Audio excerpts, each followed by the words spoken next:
നമസ്കാരം പ്രിയ ശ്രോതാക്കളെ, പ്രേക്ഷകരെ. ഏറെക്കാലത്തിന് ശേഷം ഇന്ന് എനിക്ക് എൻ്റെ മുമ്പിൽ ഇൻ്റർവ്യൂവിന് വന്നിരിക്കുന്നത് ഒരു പൊതുപ്രവർത്തകനാണ്. ഈ പൊതുപ്രവർത്തകരെന്ന് പറയുമ്പോൾ നിസ്വാർത്ഥ സേവകരാണ്.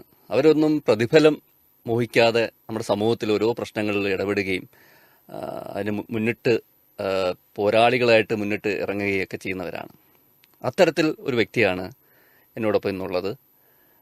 നമുക്കിന്ന് പരിചയപ്പെടാൻ കിട്ടിയിരിക്കുന്നത് അനിൽ അമീർ സുൽത്താൻ എന്ന ടീം വാസുജി. അദ്ദേഹത്തെ ഞാൻ ഈ ഇന്റർവ്യൂവിലേക്ക് സ്വാഗതം ചെയ്യുകയാണ്. സ്വാഗതം. നമസ്കാരം സാർ. അപ്പം ഞാൻ എന്താണ് വിളിക്കുന്നത്? ടീം വാസുജി എന്ന് വിളിച്ചാൽ മതിയോ? ഓക്കെ. ടീം വാസുജി പള്ളിത്തോട്ടമാണ്. ഓക്കെ. അപ്പോൾ താങ്കൾ ഒരു പൊതുപ്രവർത്തകനാണ്. അതെ. അപ്പം എനിക്ക് ഈ മാധ്യമങ്ങളിലൂടെയൊക്കെ താങ്കളെ അറിയാം. പലപ്പോഴും വാർത്തകളിലൊക്കെ നിറഞ്ഞു നിന്നിട്ടുണ്ട്, വായിച്ചിട്ടുണ്ട്, അങ്ങനെയുള്ള പരിചയമാണ്. ഓക്കെ. അപ്പോൾ ആദ്യം ഞാൻ അതപ്പോൾ പൊതുപ്രവർത്തനാന്ന് പറഞ്ഞുകൊണ്ട് ഞാൻ അതിൻ്റെ ഒരു പിന്നിലോട്ട് ഒന്ന് പോകണമല്ലോ. എങ്ങനെ ഇത് ആരംഭിച്ചു ഈ പൊതുപ്രവർത്തനം? ആരാണിത്, എന്താ പറയുക, അതിനൊരു പ്രചോദനം, എങ്ങനെ അതിനൊരു സ്റ്റാർട്ടിങ് എവിടെ സംഭവിച്ചു, അതൊക്കെ ഒന്ന് അറിഞ്ഞാൽ കൊള്ളാമെന്നുണ്ട്. എന്നാണ് ഇത് ആരംഭിച്ചത്? ഇങ്ങനെ ഒരു പൊതുപ്രവർത്തനാണോ അല്ലെങ്കിൽ പൊതു കാര്യങ്ങളിൽ ഇടപെടണം എന്ന് ഒരാഗ്രഹം ഉടലെടുത്തത്, അല്ലെങ്കിൽ ആരുടെ ഒരു പ്രചോദനം ഉണ്ടായിരുന്നു? അങ്ങനെ ഒരു വ്യക്തി താങ്കളുടെ ഒരു പ്രചോദനമായിട്ട് താങ്കളുടെ മുന്നിൽ നിൽപ്പുണ്ടായിരുന്നു? ആരായിരുന്നു അങ്ങനെ ഉണ്ടെങ്കിൽ അതാരായിരുന്നു? അപ്പോൾ അത് ഫസ്റ്റ് എനിക്ക് പറയാനുള്ളത് എന്റെ വാപ്പയാണ്, അമീർ സുൽത്താൻ. പിന്നെ രണ്ടാമത് എന്റെ ഉമ്മയാണ്. അപ്പൊ ഉമ്മായും വാപ്പായും സ്വാഭാവികമായിട്ട് എപ്പോഴും പറയാറുണ്ട്, നീ എപ്പോഴും ജീവിക്കുമ്പോൾ മറ്റുള്ളവരെ സഹായിച്ച് വേണം ജീവിക്കേണ്ടത്. അപ്പോഴ് നമുക്ക് എന്ത് പ്രശ്നങ്ങൾ നമുക്ക് വന്നാലും നമുക്ക് ഒരു സമയത്ത് ചിലപ്പോൾ അവരായിരിക്കും നമുക്ക് വരുന്നത്. അപ്പൊ നീ കണ്ടില്ലെന്ന് പറഞ്ഞ് നീ പോകരുത്. എന്തും റോഡിൽ നീ യാത്ര ചെയ്യുമ്പോഴായാലും എവിടെ ഏതൊരു സാഹചര്യത്തിൽ നിന്നാൽ പോലും എന്താണോ അവിടെ ആ ഒരു പ്രശ്നം നടക്കുന്നത് അത് നീ ഉറപ്പായിട്ട് അറ്റൻഡ് ചെയ്തിരിക്കണം. അപ്പൊ അത് എനിക്ക് വലിയൊരു പ്രചോദനമായിട്ടാണ് അവര് എന്റെ അടുത്ത് പറഞ്ഞത്. അപ്പൊ അത് പ്രകാരമാണ് ഞാൻ ഓരോ കാര്യങ്ങൾ സ്വന്തമായിട്ട് ഞാൻ ചെയ്യുന്നതും അങ്ങനെയുള്ള മുമ്പോട്ട് പൊയ്ക്കൊണ്ടിരുന്നത്. അപ്പോൾ ഞാൻ പെട്ടെന്ന് ശ്രദ്ധിക്കാനുള്ള ഒരു വേറൊരു കാര്യം, ഈ ടീം വാസുജി അങ്ങനെ ഒരു എങ്ങനെയാണ് അത്, എവിടെയാണ് ആരംഭിച്ചത്? ഈ ടീം വാസുജി എന്ന് സ്വയം വിശേഷിപ്പിക്കാൻ എവിടെ ആരംഭിച്ചു? ഒരു നാമം അങ്ങോട്ട് സ്വീകരിക്കാനും അത് ആരാണ് നൽകിയത്? അങ്ങനെ ഒരു എന്തെങ്കിലും കഥ വല്ലതും ഉണ്ടോ? അല്ല, അതെന്ന് പറയുന്നത് നമ്മുടെ താമരക്കുളം പള്ളിത്തോട്ടം റോഡുണ്ട്. അപ്പൊ അത് നേരത്തെ അത് ചെറിയ റോഡായിരുന്നു.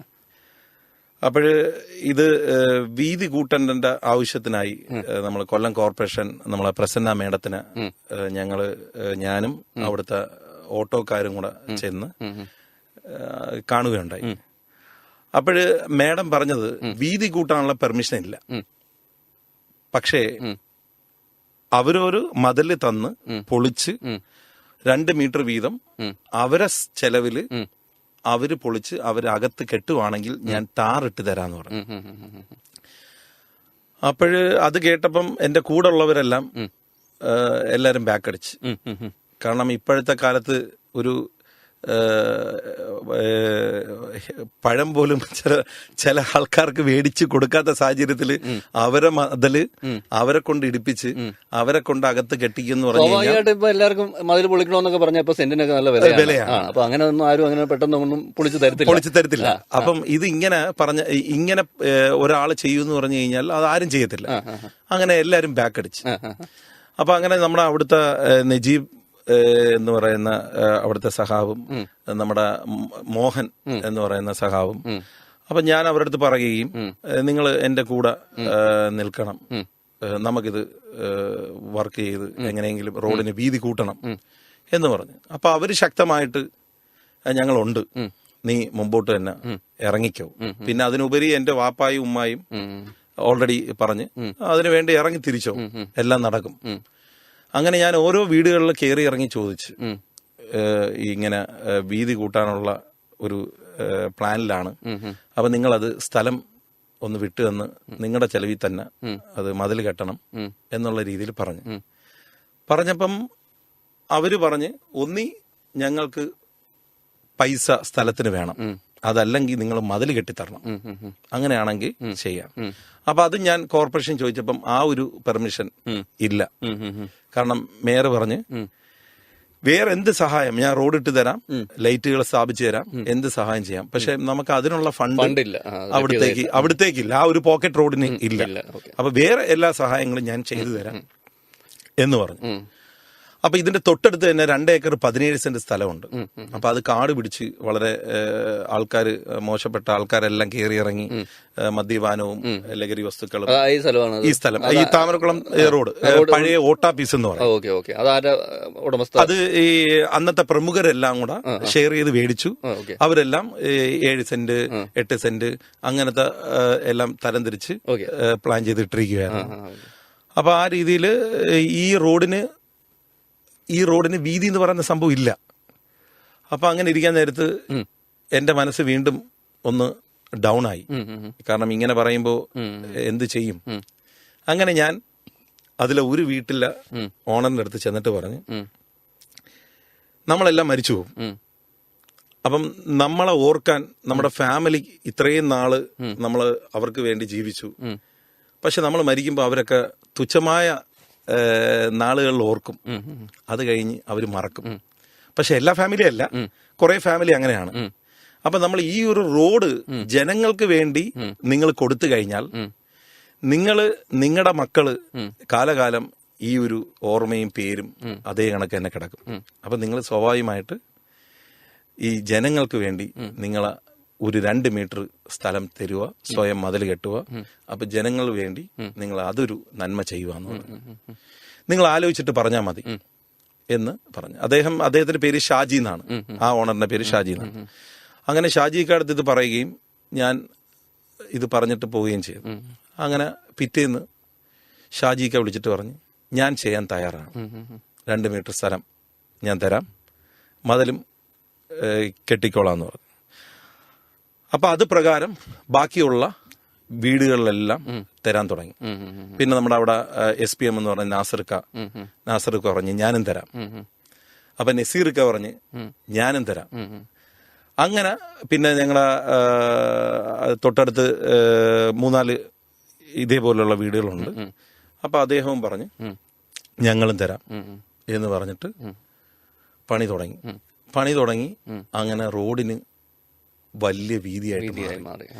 അവര് തന്നെ സ്വയം മതില് പൊളിച്ചു, അവരെ കൊണ്ട് തന്നെ അകത്ത് കെട്ടിച്ച്. അപ്പൊ അതിനുശേഷം മേയർ ഇതിനു വേണ്ടി എല്ലാവിധ സപ്പോർട്ടുകളും നമുക്ക് വേണ്ടി അവസാനം വരെ ആ റോഡിന്റെ ഫുൾ കംപ്ലീഷൻ വരെ മേയർ നമ്മളെ കൂടെ ഉണ്ടായിരുന്നു. അവിടെ ഒരു ട്രാൻസ്ഫോമർ നിൽപ്പുണ്ടായിരുന്നു റോഡ് സൈഡിൽ. ആ ട്രാൻസ്ഫോമർ 5,60,000 രൂപ കോർപ്പറേഷൻ അടച്ചു. ആ ട്രാൻസ്ഫോമർ ഉൾപ്പെടെ മാറ്റി ഈ പറഞ്ഞ കണക്ക് മറ്റേ നമ്മുടെ ഇലക്ട്രിക് പോസ്റ്റുകൾ ഉൾപ്പെടെ മാറ്റി. അങ്ങനെ റോഡിന് വീതി കൂട്ടി 2 ഏക്കർ 17 സെന്റ് സ്ഥലം വൃത്തിയാക്കി. അപ്പം അവിടുത്തെ ജനങ്ങളെല്ലാം കളിക്കാൻ തുടങ്ങി. അങ്ങനെയാണ് എനിക്ക് ടീമെന്ന് ഈ വാസു എന്നായിരുന്നു എന്റെ ഓമന പേര്. എന്റെ പേര് അനിൽ അമീർ സുൽത്താൻ എന്നാണ്. അപ്പൊ വാസു എന്നാണ് എല്ലാരും വിളിച്ചുകൊണ്ടിരുന്നത്. അപ്പൊ ആ ടീം ഇവിടെ കളിക്കാൻ കയറി. അങ്ങനെ ഓരോരുത്തർ ജി എന്നാക്കി. അങ്ങനെയാണ് അവരാണ് ടീം വാസുജി പള്ളിത്തോട്ടം ആക്കിയത്. അപ്പൊ ഈ വാസുജി എന്ന് കേൾക്കുമ്പോ താങ്കൾക്ക് ഒരു അഭിമാനവും ഒരു വല്ലാത്ത സുഖം തോന്നാറുണ്ട് അല്ലേ? ഇല്ല, എല്ലാരും എന്താ പറയുക, സ്നേഹം കൊണ്ട് വിളിക്കുന്നത്. അതെ എന്ന് പറഞ്ഞാൽ കൊച്ചുകുട്ടികൾ വരെ വാസുജി എന്ന് വിളിക്കുമ്പോ പിന്നെ നമുക്കതില് പ്രത്യേകിച്ച് ഒന്നുമില്ലല്ലോ. അപ്പൊ ആ ഒരു രീതിയിൽ അതിൽ ഏറ്റവും കൂടുതൽ ഡിപ്പാർട്ട്മെന്റ് എല്ലാം അതിനുവേണ്ടി സഹകരിച്ച് PW ഡിപ്പാർട്ട്മെന്റ്, പിന്നെ വാട്ടർ അതോറിറ്റി, പിന്നെ പോലീസ് ഉദ്യോഗസ്ഥര്, അങ്ങനെ എല്ലാ ഡിപ്പാർട്ട്മെന്റും ആ റോഡിന് വേണ്ടി എനിക്ക് വേണ്ടി സപ്പോർട്ടും കാര്യങ്ങളും ചെയ്ത് ആ ഒരു രീതിയിലേക്ക് ഇന്ന് ആയിരക്കണക്കിന് പേരാണ് ആ റോഡ്, അതായത് കൊല്ലം ബീച്ച് ബ്ലോക്കായി കഴിഞ്ഞാൽ ഈ റോട്ടിൽ കൂടെയാണ് പോണത്. അപ്പം അതേ കണക്ക് പ്രിയ ചേച്ചി, അവിടുത്തെ വീട്ടിലെ ഒരു ഇതുണ്ട്, പ്രിയ ചേച്ചിയുടെ ഹസ്ബൻഡ്, അവരും എല്ലാം നമുക്ക് ഏറ്റവും കൂടുതൽ സപ്പോർട്ട് ചെയ്ത ആൾക്കാരാണ്. അപ്പൊ വീതിയായി. അപ്പൊ നേരത്തെ ഈ 2 ഏക്കർ 17 സെന്റ് സ്ഥലം കാലി സ്ഥലമായിരുന്നു. അത് പിന്നെ ഓരോ വീടുകൾ വന്ന് ഇപ്പം അവിടെ സെന്റിന് നേരത്തെ 1.5 ലക്ഷം രൂപ പോലും ഇല്ലായിരുന്നു. ഇപ്പൊ സെന്റിന് 15 ലക്ഷം രൂപയാണ് സെന്റിന് ചോദിക്കുന്ന, പക്ഷെ സെന്റുകളൊന്നുമില്ല, എല്ലാം വലിയ വലിയ വീടുകളായി. ഇന്ന് അവിടെ വലിയൊരു ഏരിയ ആയിട്ട് മാറി. അതാണ് ഒരാൾ മുന്നിട്ടിറങ്ങിയപ്പോൾ അല്ലെ, നിശ്ചയദാർഢ്യത്തോടെ മുന്നിട്ടിറങ്ങിയപ്പോൾ അല്ലെ, അങ്ങനെ ഒരു വലിയൊരു കാര്യം. പിന്നെ തീർച്ചയായിട്ടും, കാരണം അവിടുത്തെ നാട്ടുകാരും വിജയകഥയാണ്. അല്ല, അത് വലിയൊരു സംഭവം തന്നെ. കാരണം ഇപ്പോഴത്തെ കാലത്ത് ആരാണ് ഈ സ്ഥലം തരുന്നത് നമുക്ക്? അതും വെറുതെ. ഇന്ന് സ്ഥലത്തിന്റെ ഓരോ സ്ഥലത്ത് സാറിന് അറിയാമല്ലോ, ഒരു ചെറിയ വഴി പോലും കൊടുക്കാതെ മുട്ടം പ്രശ്നങ്ങളാണ് ഇവിടെ നടന്നുകൊണ്ടിരിക്കുന്ന, കേസുകളും കാര്യങ്ങളുമായിട്ട് പൊയ്ക്കൊണ്ടിരിക്കുന്നത്. ആ ഒരു സാഹചര്യത്തിൽ ഈ 16 വീട്ടിലെ മതില് അവരെ കൊണ്ട് ഇടിപ്പിച്ച് അവരെ കൊണ്ട് അകത്ത് കെട്ടിച്ചപ്പം വീതിയായി. അവർക്കെല്ലാം ഇന്ന് വിലകള് ഭയങ്കരമായിട്ട് മാറി. ഇന്ന് ഇപ്പം ഒരു ലോറി പോലും അതില് സഞ്ചരിക്കാനുള്ള സംഭവമായി. അങ്ങനെ അനിൽ അമീർ സുൽത്താൻ അല്ലേ, അങ്ങനെ ടീം വാസുജിയായി മാറി ആ സംഭവത്തോടു കൂടി. അതെ അതെ അതെ. അപ്പോൾ അത് കഴിഞ്ഞ് എനിക്കൊന്ന് നമ്മൾ വരേണ്ടത് ഈ ഒരു ആക്സിഡന്റ് കേസസ് അല്ലേ. അതിനകത്ത് പ്രത്യേകിച്ച് അല്ലേ ഇഞ്ചക്കൽ ബഷീർ എന്ന് പറഞ്ഞ അദ്ദേഹം അല്ലേ, സലീം ഹോട്ടലിന്റെ മുന്നിൽ പ്രൈവറ്റ് ബസ്സിന് അല്ലേ അടിയിൽപ്പെട്ട് അല്ലേ, അങ്ങനെ ഒരു സംഭവം താങ്കളാണ് വന്ന് മുന്നിട്ടിറങ്ങി അത് ആ ബോഡി ഏറ്റെടുക്കുകയും അല്ലേ. അതിന്റെ കാര്യം അതെന്താണ് അത് നമ്മുടെ എനിക്കൊന്ന് മനുഷ്യ മനസാക്ഷിയെ ഞെട്ടിച്ച ഒരു സംഭവമാണ്. അതെ അതെ. അപ്പോൾ അതിന്റെ പിന്നിൽ അല്ലേ താങ്കൾ എടുത്ത ഇനിഷ്യേറ്റീവ് അത് അപ്രിഷിയേറ്റ് ചെയ്യേണ്ടതാണ്. അപ്പോൾ അതിനെ കുറിച്ചൊന്ന് പറയും സാറേ. ഞാൻ ഇതേപോലെ ഞാൻ പല കേസുകളും ആക്സിഡന്റ് ഏറ്റവും കൂടുതൽ എടുത്തുകൊണ്ട് പോയ ആളാണ്. ഞാൻ ഡിസ്ട്രിക്റ്റിലാണ് ഏറ്റവും കൂടുതൽ കൊണ്ടുപോയിരിക്കുന്നത്. അപ്പം ഇത് പറയാനുള്ള കാരണം എന്ന് പറഞ്ഞു കഴിഞ്ഞാൽ, ഈ ആക്സിഡന്റ് കാണുമ്പോൾ, അതായത് ഒരു ആക്സിഡന്റ് പെട്ട് കിടക്കുന്ന ഒരു മനുഷ്യനെ കാണുമ്പോൾ ആരും എടുക്കാറില്ല. എല്ലാരും സൈഡിൽ കൂടെ വണ്ടിയിൽ പോവുകയും ആരും മൈൻഡ് പോലും ചെയ്യാറില്ല. ചിലർ ഓടിച്ചു. കാരണം അവര് മനസ്സിലാക്കേണ്ടത് ഇന്ന് അദ്ദേഹത്തിനാണെങ്കിൽ നാളെ നമുക്കാണ്. അതെപ്പോഴും നമുക്ക് ബോധ്യം വേണം. കാരണം നമ്മളെ പൊക്കിയെടുത്തോണ്ട് പോകാനും ആള് വേണ്ടേ. നമ്മളിപ്പോ ലക്ഷറി വണ്ടിയിൽ പോണു, അതുകൊണ്ട് നമുക്കൊന്നും സംഭവിക്കത്തില്ല എന്ന് പറയുന്നതൊക്കെ തെറ്റാണ്. കാരണം ഇഞ്ചക്കൽ ബഷീർ എന്ന് പറയുന്ന അദ്ദേഹത്തിന് എനിക്ക് പേഴ്സണലി അറിയത്തില്ല. ഞാൻ നോക്കുമ്പോൾ എനിക്ക് ബാങ്കിൽ പോകണമായിരുന്നു. ബാങ്കിൽ പോയിട്ട് ഞാൻ തിരിച്ചു വരുന്ന വഴിക്ക് നോക്കിയപ്പോൾ ബ്ലോക്ക്. അപ്പൊ ബ്ലോക്കായിട്ടും ഒരു 20 മിനിറ്റ് ഓൾറെഡി ബ്ലോക്കിൽ കിടക്കുക ഞാൻ. അപ്പൊ എന്റെ വണ്ടിയിലാണ് വന്നത്. ഞാൻ അവിടെ വണ്ടി ഇട്ടിട്ട് ഞാൻ ഡോറ് തുറന്ന് ഇറങ്ങി ഇവിടെ വരാൻ നേരത്ത് വയസ്സായ ഇദ്ദേഹം നമ്മുടെ ഹോട്ടൽ സലീം ഹോട്ടലിന്റെ ഇപ്പുറത്ത് ഇങ്ങനെ കിടക്കുകയാണ്. എല്ലാരും കൂടി നിൽക്കുന്നു. അപ്പൊ ബ്ലഡ് പൊക്കൊണ്ടേയിരിക്കുന്നു. അപ്പൊ വേറെ 2 പെൺകുട്ടികൾ ഓൾറെഡി സഹായിരെന്ന് പറഞ്ഞിട്ട് ആരും മൈൻഡ് ചെയ്യുന്നില്ല.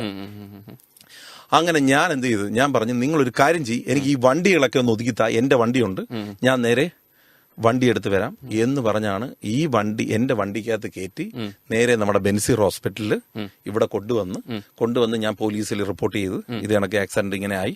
അപ്പൊ ഈ ബസ് എന്ന് പറയുന്നത് അവിടെ ഒരു പാച്ചിലാണ് അവിടെ നടക്കുന്നത്, ആ റോഡുകളിൽ കംപ്ലീറ്റ്. കാരണം എന്ന് പറഞ്ഞാൽ അദ്ദേഹത്തിന് ഇവിടെ കൊണ്ടുവന്ന് ഇവിടെ മോനെ ഈ കൂടെ വന്ന പെൺകുട്ടികൾ മോനെ അറിയിപ്പിച്ച് അങ്ങനെ മോൻ ഓടി വന്നു. അങ്ങനെ ഇവിടെ ഞാൻ കയറി നോക്കിയപ്പം ആള് മരിച്ചു. അപ്പം മരണ കാരണം എന്ന് പറയുന്നത് ഈ കാലി കൂടെയാണ് ബസ് കയറി ഇറങ്ങിയത്. അപ്പൊ അദ്ദേഹം എന്തോ പാർസൽ മേടിച്ചിട്ട് അവിടുന്ന് ഏതൊരു പാർസൽ മേടിച്ചിട്ട് ക്രോസ് ചെയ്യുന്ന വഴിക്കാണ് ഇവര് കൊണ്ടുവച്ച് ഇടിച്ചത്. അപ്പം ഇടിച്ചിട്ട് പോലും ആ ബസ്സിലുള്ള ഡ്രൈവറിനൊന്നും ഒരു എന്താ പറയാ ഒരു വിഷമോ കാര്യങ്ങളോ ഒന്നുമില്ല.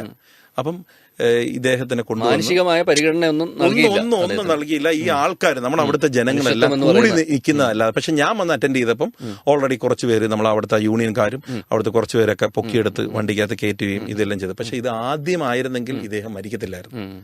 കാരണം ഇത് പറയുമ്പോൾ ഞാൻ ചോദിച്ചോട്ടെ, ഇത് പൊതുവേ നമ്മൾ കാണുന്ന ഒരു പ്രശ്നമാണല്ലോ. എന്തുകൊണ്ടാണ് മനുഷ്യരിങ്ങനെ മടിച്ചിരിക്കുന്നത്? ഈ കേസിന്റെ പുറകെ പോകുന്ന പൊല്ലാപ്പാണോ, അത് ഹോസ്പിറ്റലിൽ ചെല്ലുമ്പോൾ ഉള്ള പൊല്ലാപ്പാണോ, എന്താണ് താങ്കൾ? അതെന്ന് പറഞ്ഞു കഴിഞ്ഞാല് നേരത്തെ ഓൾറെഡി ഈ ആക്സിഡന്റ് കേസുകൾ എടുത്തുകൊണ്ട് പോകുമ്പോൾ പെട്ടെന്ന് ഹോസ്പിറ്റലുകാരും അവരെ വിടത്തില്ല. പോലീസ് ഉദ്യോഗസ്ഥർ വരുമ്പോൾ അവര് നിയമപരമായിട്ട് കാര്യങ്ങൾ ചെയ്യണം, നിയമ നടപടി ചെയ്യണമല്ലോ. അപ്പൊ അതിന് വെയിറ്റ് ചെയ്യാൻ പറയും. അപ്പൊ അങ്ങനെ നിൽക്കുമ്പോൾ ഇവർക്ക് പേടിയാവും. അപ്പം കുറ്റം ഇവര് ചെയ്ത കണക്കുള്ള രീതിയിൽ ഈ അവരുടെ പേരൻസ് സംസാരിക്കും. അപ്പൊ അങ്ങനെ ആയപ്പം എറണാകുളത്ത് ഒരു ആക്സിഡന്റ് നടന്നായിരുന്നു. അപ്പൊ എറണാകുളത്ത് ഒരു ആക്സിഡന്റ് നടന്നപ്പം ആരും എടുക്കുന്നില്ല, റോഡിൽ ഒരാൾ കിടക്കുക. അപ്പൊ നമ്മുടെ സുപ്രീം കോടതിയിലെ ജഡ്ജ് ഓൾറെഡി ആ വണ്ടിക്കകത്ത് വരുമായിരുന്നു. അപ്പൊ അദ്ദേഹം നോക്കിയപ്പം ഈ പറഞ്ഞ കണക്ക് ഇത് ആരും എടുക്കുന്നില്ല. അപ്പൊ അദ്ദേഹം ഡോർ തുറന്ന് ചോദിച്ചു, ഇത് എന്ത് പറ്റി എടുക്കാത്ത എന്ന് ചോദിച്ചു. അപ്പൊ ഞാനൊരു പത്രത്തിലാണ്, മനോരമ പത്രത്തിലാണ് ഞാൻ വായിച്ചത്. അപ്പൊ എന്തുകൊണ്ട് എടുക്കാത്തത് എന്ന് പറഞ്ഞപ്പം ഇതേപോലെ ഞങ്ങൾക്ക് പേടിയാണ്, ഇങ്ങനെ പല കേസുകളിലും പെടും. അപ്പൊ അങ്ങനെ അവിടുന്നാണ് ഒരു ഓർഡർ ഓൾറെഡി പോയ ഉടനെ ഓർഡർ ഇട്ടത്. ആക്സിഡന്റ് കേസ് എടുത്തോണ്ട് പോയാൽ നമുക്ക് ഹോസ്പിറ്റലിൽ നിന്ന് 1000 രൂപ ഈ കൊണ്ടുപോണ ആൾക്ക് കൊടുക്കുകയും പിന്നെ അവരെ യാതൊരു കാരണവശാലും ബുദ്ധിമുട്ടിക്കുകയും ചെയ്യരുത്, ഈ കൊണ്ടുപോണ ആളിനെ ബുദ്ധിമുട്ടിക്കുകയും ചെയ്യരുത്. അപ്പൊ അങ്ങനെ ഒരു ഓർഡർ ഇറക്കിയതായിട്ട് ഞാൻ വായിച്ചിട്ടുണ്ടായിരുന്നു. അപ്പൊ അത് പ്രകാരം ഞാൻ അതിനു മുമ്പ്, ഈ വായിക്കുന്ന മുമ്പ് ഞാൻ ഓൾറെഡി ഇങ്ങനെ പല കേസുകൾ എടുത്തുകൊണ്ട് പോയിട്ടുണ്ട്. കാരണം എന്താ പറയുക, ആക്സിഡന്റ് ഇങ്ങനെ ആർക്കായാലും പറ്റിക്കഴിഞ്ഞാൽ നമുക്കായാലും നാളെ പറ്റാമല്ലോ. അപ്പൊ അത് പ്രകാരം ഞാൻ പിന്നെ അതിനുശേഷം വെച്ച് എല്ലാ കേസുകളും ഇങ്ങനെ എടുത്തുകൊണ്ട് പോയിട്ടുണ്ട്. നമ്മൾ കൊണ്ട് ഹോസ്പിറ്റലിൽ പറഞ്ഞിട്ടുണ്ട്. പിന്നെ എന്റെ പേരും എന്റെ അഡ്രസ്സും എന്റെ ഫോൺ നമ്പറും ഞാൻ കൊടുത്തിട്ടേ വരത്തുള്ളൂ. നമ്മൾ തെറ്റ് ചെയ്തെങ്കിൽ നമ്മൾ കൊടുക്കത്തില്ലല്ലോ. അപ്പൊ ഓൾറെഡി ഞാൻ അങ്ങനെ ചെയ്യുന്നത്. അപ്പൊ ആ ഒരു രീതിയിൽ എല്ലാവർക്കും അങ്ങനെ ഒരു ഭയം പൊതുവേ ഉണ്ട്. പക്ഷെ അത് ജനങ്ങളുടെ അടുത്ത് എനിക്ക് പറയാനുള്ളത്, ആ ഭയം വേണ്ട. കാരണം അത് പോലീസ് ഉദ്യോഗസ്ഥരായാലും ഇപ്പൊ കോടതിയായാലും നമ്മളിവിടെ തന്നെ നിൽക്കുന്നത്. കാരണം അവര് തന്നെ പറയും, നിങ്ങൾ പേടിക്കണ്ട. കാരണം ഞാൻ ഇവിടെ വന്നപ്പോഴും പോലീസ് ഉദ്യോഗസ്ഥർ പറഞ്ഞ്, നിങ്ങൾ ഒന്നുകൊണ്ട് പേടിക്കണ്ട, നമ്മൾ കൈകാര്യം ചെയ്തോളാം, എന്താണ് സംഭവം എന്നുള്ളത് നമ്മൾ പറഞ്ഞു. ഇത്രയും നാളത്തെ അനുഭവത്തിൽ നിന്ന് ആക്സിഡന്റ് കേസസ് എനിക്കൊന്ന് ഏറ്റവും കൂടുതൽ അറ്റൻഡ് ചെയ്യുന്ന ഒരു വ്യക്തി, ഒരുപാട് കേസുകൾ അറ്റൻഡ് ചെയ്തിട്ടുണ്ട്. ഞാൻ അതിലോട്ട് വരാം. അല്ല, ഇതിനു മുമ്പും ഇതേപോലെ ഡിസ്ട്രിക്ട് ഹോസ്പിറ്റൽ അടുത്ത് തങ്കശ്ശേരി ഇൻഫന്റ് ജീസസ് സ്കൂളിൽ ഒരു ടീച്ചറും മോളും കൂടെ 2 വീലറിൽ വരാൻ നേരത്ത് വണ്ടി ഇടിച്ചിട്ട് അതും എടുക്കാൻ ആരുമില്ല, ബ്ലഡിൽ കിടക്കുവാണ്. അപ്പൊ ഞാനൊരു ഫംഗ്ഷന് പോകുമായിരുന്നു, ഞാൻ ഒരു കൂട്ടുകാരനുമായിട്ട്. അപ്പോഴും ഞാൻ തന്നെ അത് പൊക്കിയെടുത്തോണ്ട് ഡിസ്ട്രിക്റ്റിൽ കൊണ്ടുപോയി അവരെ വിളിക്കുകയും കാര്യങ്ങൾ ചെയ്യുകയും ഇതുമെല്ലാം ചെയ്തു. അങ്ങനെ ഒരുപാട് ബൈപ്പാസിൽ വെച്ച് ഒരു വർക്ക്ഷോപ്പിലും ഇതേപോലെ ഒരു വണ്ടി റിപ്പയർ ചെയ്യുന്ന അടിയിൽ നിന്ന് മേശരി പണിയെടുത്തോണ്ടിരിക്കുകയായിരുന്നു. അപ്പൊ കട്ടപ്പുറത്താണ് ഈ വണ്ടി വെച്ചത്. അപ്പം അറിഞ്ഞൂടാത്ത ഒരു പയ്യൻ ആദ്യമായിട്ട് ജോയിൻ ചെയ്തിട്ട് മേശരി പറഞ്ഞതൊന്ന് ഓൺ ചെയ്യാൻ, അതായത് അടി കിടക്കുന്ന മേശരി പറഞ്ഞ് ഓൺ ചെയ്യാൻ. പക്ഷെ പയ്യൻ ഗിയർ ഇട്ട് ഓൺ ചെയ്തു. അപ്പൊ വണ്ടി അദ്ദേഹത്തിന്റെ ഈ നമ്മുടെ തലയോട്ടിയിൽ വന്ന് നിൽക്കുകയും തലയോട്ടി 2ആയി. അപ്പൊ ഇത് എടുക്കാനൊന്നും ആരുമില്ല. അപ്പൊ ഞാനില്ല പല കേസുകൾ എടുത്തോണ്ട് പോയത് കൊണ്ട് ഞാൻ തന്നെ ഇറങ്ങി. ഞാൻ അവിടെ വണ്ടി, എന്റെ വണ്ടി ശരിയാക്കാൻ വേണ്ടി വന്ന് കിടക്കുമായിരുന്നു. ഞാൻ തന്നെ കൊട്ടി ഹോളി ക്രോസിൽ എന്റെ വണ്ടിയിലിട്ട് എന്നെ കൊണ്ടുപോയപ്പോ ഹോളി ക്രോസ് എത്തുന്ന മുമ്പേ ആള് മരിച്ചു. അപ്പൊ അത് ഇതാണ് കാരണം. അപ്പം നമ്മൾ എത്രയും വേഗം കൊണ്ടുപോയാൽ ഒരു ജീവൻ നമുക്ക് രക്ഷപ്പെടുത്താൻ പറ്റും. ഞാൻ ഈ ഒരു കാര്യം പറഞ്ഞുകൊണ്ട് ഞാൻ പെട്ടെന്നൊന്ന് ചോദിക്കുകയാണ്. എൻ്റെ അന്നത്തെ ഇത്തരം കേസുകൾ അറ്റൻഡ് ചെയ്യുമ്പോൾ, അത് ആശുപത്രിയിലായാലും ഒക്കെ കൊണ്ടുപോകുമ്പോഴും അല്ലെങ്കിൽ പോലീസുകാരുടെ ഭാഗത്ത് നിന്ന് എന്തെങ്കിലും മോശമായിട്ട് അല്ലെങ്കിൽ ജനങ്ങളുടെ ഭാഗത്തു നിന്ന് മോശമായിട്ട് അനുഭവങ്ങളോ അല്ലെങ്കിൽ തിക്ത അനുഭവങ്ങൾ എന്തെങ്കിലും ഉണ്ടായിട്ടുണ്ടോ? ഇല്ല, ഇതുവരെ എനിക്ക് ഉണ്ടായിട്ടില്ല. കാരണം എന്ന് പറഞ്ഞു കഴിഞ്ഞാൽ ചോദിക്കുന്നത് വെച്ചാൽ ജനങ്ങൾക്ക് വേണ്ടിയിട്ടാണ്. അതെ, ഞാൻ ജനങ്ങൾക്ക് ഭയക്കേണ്ട കാര്യമില്ല. പലരും ഇത് എനിക്ക് മുന്നിട്ട് ഇറങ്ങാത്തത് ഈ ഭയം ഉള്ളതുകൊണ്ടാണ്. എന്തെങ്കിലുമൊക്കെ പ്രശ്നത്തിലാവൂ. അല്ല, അതെന്ന് പറഞ്ഞു കഴിഞ്ഞാല് അവര് തെറ്റ് ചെയ്താലാണ് ഭയക്കേണ്ടത്. ഏതാ, നമ്മള് തെറ്റ് ചെയ്യാത്തോണ്ട് നമ്മൾ ഭയക്കേണ്ട കാര്യം ഇല്ല. പിന്നെ അത് മാത്രമല്ല, എന്റെ ഈ നമ്മൾ എടുത്തോണ്ട് പോണ വണ്ടി, ഇപ്പൊ എന്റെ വണ്ടി എന്നെ ബ്ലഡ് ആവും, എല്ലാം ആവും. അപ്പൊ ഞാൻ തന്നെ ഫുൾ സർവീസ് ചെയ്യും, മാറും. കാരണം നമ്മൾ എന്തു പറയാനാ, ഈ എനിക്കത് കണ്ടു നിൽക്കാൻ പറ്റത്തില്ല. ഏത് കേസായാലും നമ്മളത് അറ്റൻഡ് ചെയ്യും. അപ്പം ഇഞ്ചിക്കൽ ബഷീർ കാക്ക എന്ന് പറയുന്നത് അദ്ദേഹം യഥാർത്ഥത്തിൽ മരിക്കത്തില്ലായിരുന്നു. കാരണം ഈ ബ്ലഡ്, കാരണം ഞാൻ ബെൻസീർ ഹോസ്പിറ്റലിൽ ഞാൻ ഡോക്ടറുമായിട്ട്, അതെ കാലിൽ കൂടെയാണ് കയറി ഇറങ്ങിയത്. അപ്പൊ ഞാൻ ഡോക്ടറുമായിട്ട് സംസാരിച്ചപ്പോൾ ഡോക്ടർ പറഞ്ഞ് ഈ കാലിന്റെ നരമ്പിന്റെ മെയിൻ നരമ്പ് കയറി ഇറങ്ങിയോണ്ട് പൊട്ടി. അപ്പൊ അത് പ്രകാരം ബ്ലഡ് പോയാണ് മരിച്ചത്. അപ്പൊ വേറെ അറ്റാക്കോ ഇല്ലെങ്കിൽ ഇടിച്ചതിന് ശേഷമുള്ള അറ്റാക്കോ ഇല്ലെങ്കിൽ ഫിസിക്കലി വലിയ പ്രശ്നങ്ങളോ കാര്യങ്ങളോ ഒന്നും ആളിനില്ലായിരുന്നു. പക്ഷെ ഈ എടുക്കാനുള്ള താമസമാണ് ഇതിലുള്ളത്. അപ്പം അത് ഞാൻ ഒന്ന് കുറച്ചും കൂടെ സ്റ്റഡി ചെയ്തപ്പോ ഇതിനു മുമ്പും ഇതേ സെയിം ആൾക്കാർ, ഒരാള് വണ്ടി ഇടിച്ചപ്പോഴും കൊണ്ടുപോകാൻ ആളില്ല. അപ്പൊ അങ്ങനെ കിടന്ന് അദ്ദേഹവും മരിച്ചു. അപ്പൊ മരണം എന്ന് പറയുമ്പോൾ ആ കുടുംബത്തിലെ ഒരാള് എത്തിക്കുക സാധിക്കുക. അപ്പൊ ആ കുടുംബത്തിലെ ഒരാള് എന്താ പറയാ, ആ മരിച്ചു പോയി എന്ന് പറഞ്ഞു കഴിഞ്ഞാൽ അത് ആർക്കും പെട്ടെന്ന് താങ്ങാൻ പറ്റത്തില്ലല്ലോ. അപ്പൊ അതൊരു വലിയൊരു സംഭവമായി പോയി. അത് മാത്രമല്ല, ഒരു കളക്ടർ ഒരു ആദരവൊക്കെ കഴിഞ്ഞിട്ട് വരുന്ന വഴിയായിരുന്നു അദ്ദേഹം. അപ്പൊ ആ ഒരു രീതിയിലാണ് അത് സംഭവിച്ചത്. ആ ഫാമിലി താങ്കളെ ആദരിക്കുകയും ചെയ്തു അല്ലേ?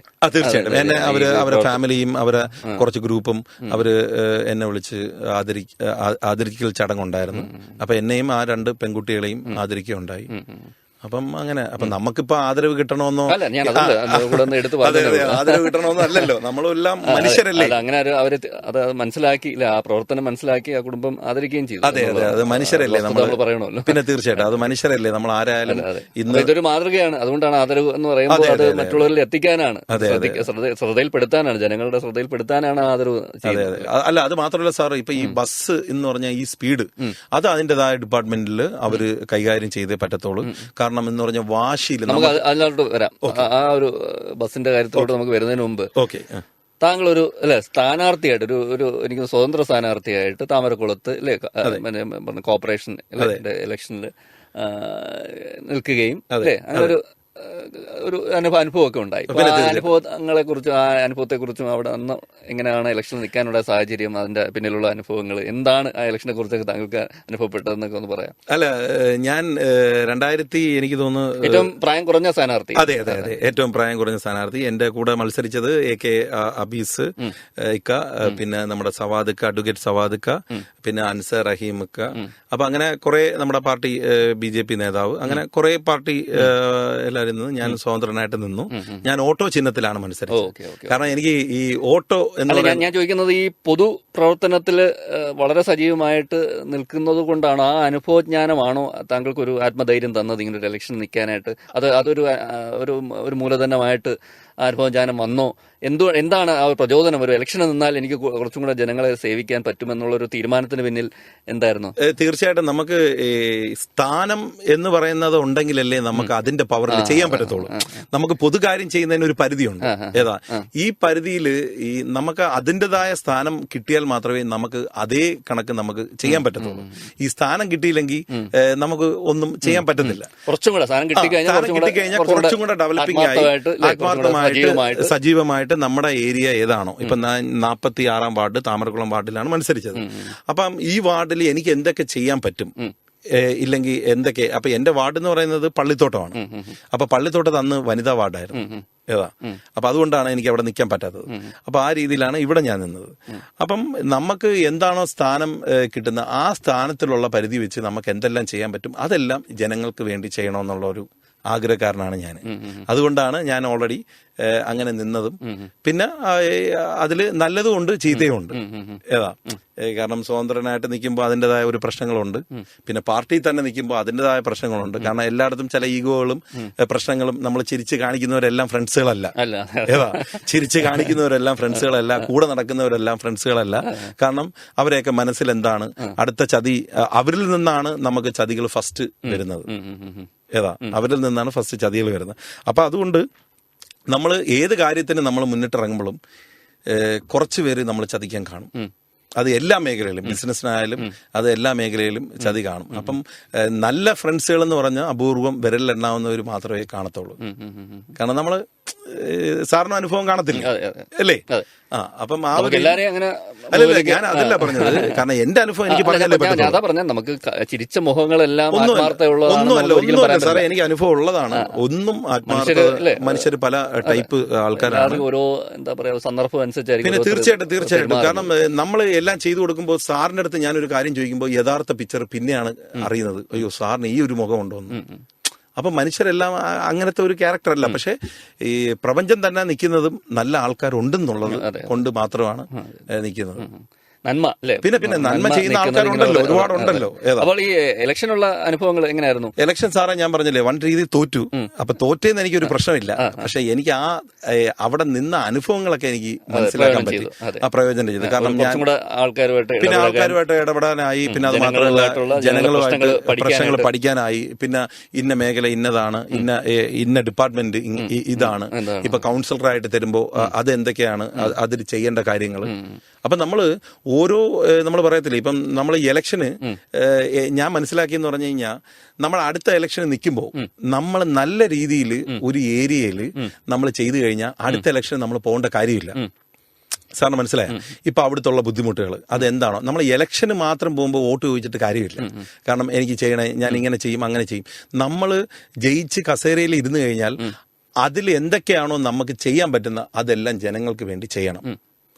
അവര് പറയാതെ ചെയ്യുമ്പോൾ അടുത്ത പ്രാവശ്യം സാർ പോകണ്ട. സാറാണ് നിൽക്കുന്നെങ്കിൽ സാർ പോകേണ്ട കാര്യമില്ല. അടുത്ത പ്രാവശ്യം ഉറപ്പായിട്ട് അവർ ജയിച്ചിരിക്കും.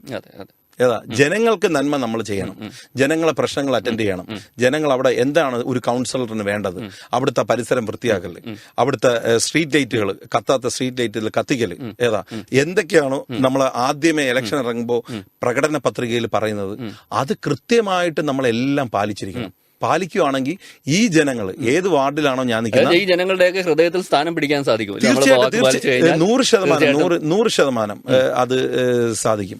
നമ്മളിപ്പം ഇപ്പൊ MLA-ക്ക് ഒരു പവറുണ്ട്, MP-ക്ക് ഒരു പവറുണ്ട്.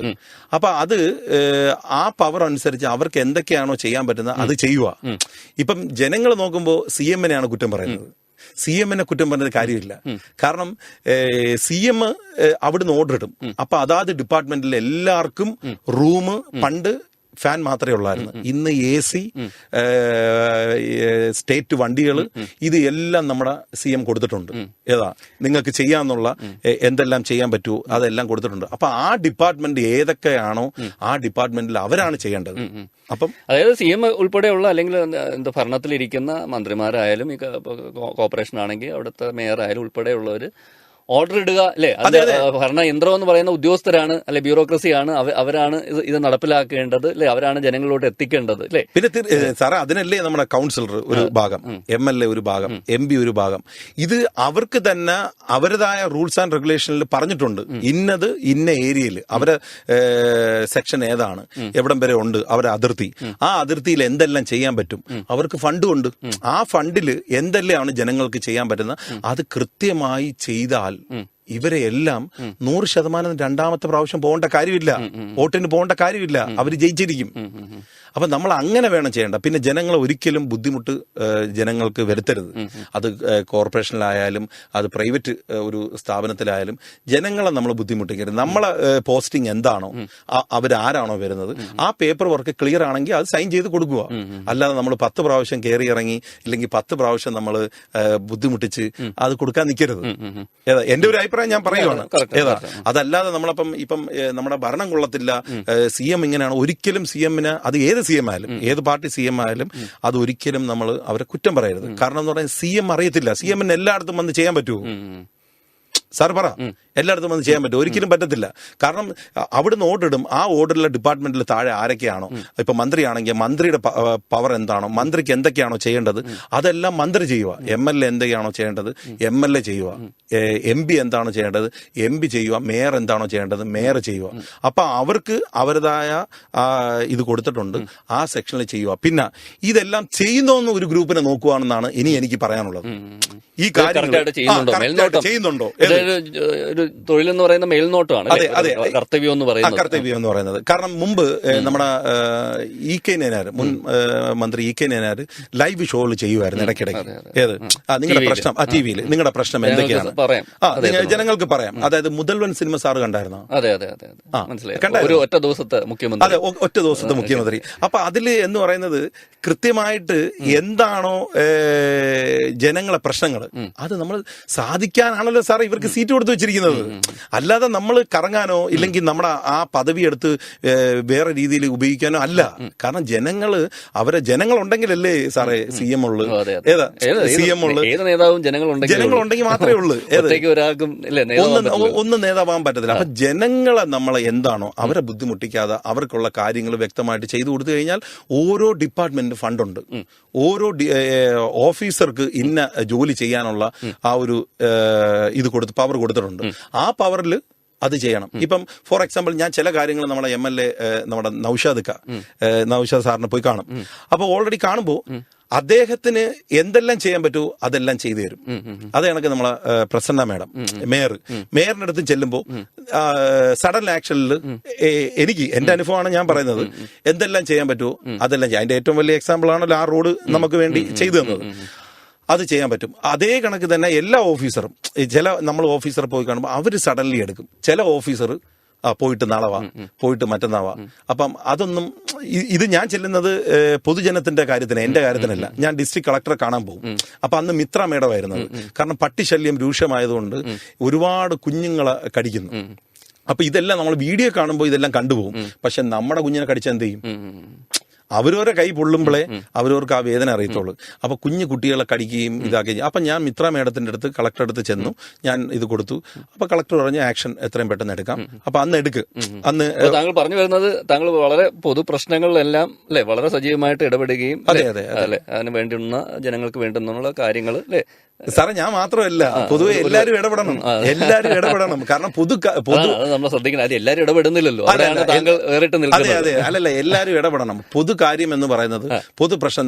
നമ്മൾ ഈ പറഞ്ഞില്ലേ, പാർട്ടി നേതാവ് ഇല്ലെങ്കിൽ പാർട്ടിയുടെ സ്ഥാനാർത്ഥി ഇല്ലെങ്കിൽ പാർട്ടിയുടെ സെക്രട്ടറിമാർ ഇല്ലെങ്കിൽ പ്രസിഡന്റ്മാർ, ഇതെല്ലാം നമ്മൾ പൊതു കാര്യത്തിന് ഇടപെടാനാണ് ഈ പോസ്റ്റിംഗ് കൊടുത്തിരിക്കുന്നത്. അല്ലാതെ നമുക്ക് ആ പദവി കൈവച്ചിട്ട് ഞാൻ ഇന്ന ആളാണെന്ന് പറഞ്ഞിട്ടൊന്നും ഒരു കാര്യവും ഇല്ല. ഇത് പറഞ്ഞു വരുമ്പോൾ എന്തൊക്കെ പൊതുവെ ഇപ്പോൾ ഇത്ര നാള് ഉള്ള അനുഭവങ്ങളിൽ എന്തൊക്കെ പൊതുപ്രശ്നങ്ങളാണ് താങ്കൾ സജീവമായിട്ട് ഇടപെട്ടിട്ടുള്ളത്, അല്ലെങ്കിൽ അതിനൊരു എന്താ പറയുക പോംവഴി കണ്ടെത്താൻ സാധിച്ചിട്ടുള്ളത്? സാറേ, ഞാൻ മേൽപ്പാലത്തിന്റെ ഒരു പ്രശ്നം ഞാൻ നേരത്തെ കളക്ടർക്ക് ഞാൻ ഇത് കൊടുത്തിട്ടുണ്ടായിരുന്നു. അപ്പൊ അത് പറയുന്ന ഇന്റർലോക്ക്, അന്ന് ഉണ്ണികൃഷ്ണൻ സാറായിരുന്നു PW സാറ്, എഞ്ചിനീയർ.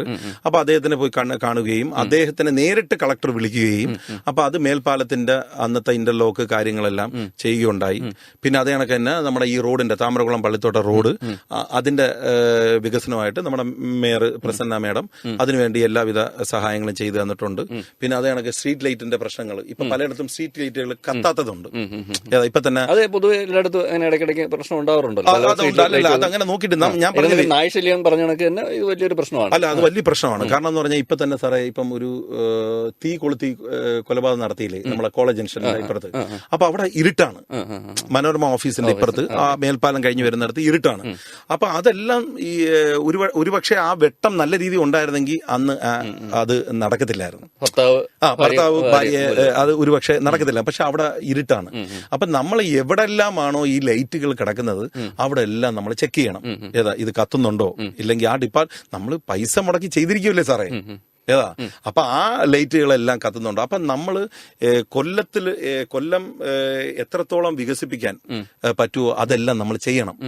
കൊല്ലം ഒരു നല്ല സിറ്റി ആയിട്ട് മാറണം. സാർ ചെന്നൈയിലൊക്കെ പോകുമ്പോൾ കാണത്തില്ലേ, നമ്മൾ ദുബായിലൊക്കെ പോകുമ്പോൾ പകല് കണക്കല്ലേ കിടക്കുന്നത്. നമുക്ക് എവിടെ ഇരുന്നാലും ഒരു ഫുഡ് വേണമെങ്കിലും നമ്മൾ റോഡിൽ സൈഡിൽ ഇരുന്ന് കഴിക്കാം. പിന്നെ അതേപോലെ കഴിക്കുന്ന കാര്യം, ഈ ഫുഡുകൾ ചില ആൾക്കാർ കഴിച്ചിട്ട് വലിച്ച് റോഡിൽ എറിയുന്നില്ല, അതെല്ലാം തീർച്ചയായിട്ടും നിർത്തണം. കാരണം എന്ന് പറഞ്ഞു കഴിഞ്ഞാൽ അങ്ങനെ എറിയാൻ പാടില്ല. കാരണം വേസ്റ്റ് എറിയുന്നത് ഒരു കാരണം എന്ന് പറഞ്ഞാൽ അതിനുള്ള ഡസ്റ്റ്ബിൻ ഈ ഇനിയിപ്പം കോർപ്പറേഷന്റെ ശ്രദ്ധയിൽ ഇനിയിപ്പം പെടുത്തണം. കാരണം മേയറിന്റെ അടുത്ത് പറയണം, അത് വെക്കണം, അത് കളക്ട് ചെയ്യും വേണം. കുമിഞ്ഞു കൂടിയാലും അത് എല്ലാ സ്ഥലങ്ങളിലും ഈ വലിയൊരു വേസ്റ്റ് ബോക്സ്, ഹോട്ടലിൽ നിന്നൊക്കെ വേസ്റ്റ് കോർപ്പറേഷൻ തന്നെ കളക്ട് ചെയ്ത് കൊണ്ടുപോയി അത് സംസ്കരിക്കുകയും ഒക്കെ ചെയ്യുന്ന അല്ലേ. അങ്ങനെയൊക്കെയുള്ള ചെറിയ ഒത്തിരി ഹോട്ടലുകൾ ഉണ്ടല്ലോ, അവർക്കൊന്നും അധികം സ്ഥലമൊന്നും കാണത്തില്ല ഈ വേസ്റ്റ് ഒന്ന് സൂക്ഷിച്ചു വെക്കാൻ. പക്ഷേ എനിക്ക് പറയാനുള്ളത് വലിച്ച് റോഡിലേക്ക് എറിയരുത്. തീർച്ചയായും എനിക്ക് പറയാനുള്ളത് വലിച്ച് റോഡിലേക്ക് എറിയരുത്, തോട്ടിലേക്ക് എറിയരുത്. പൊതുവെ മറ്റു കാര്യങ്ങൾ നമ്മുടെ ഒരു ജനങ്ങളുടെ ഇടയിലുള്ള ഒരു പ്രശ്നമാണ്.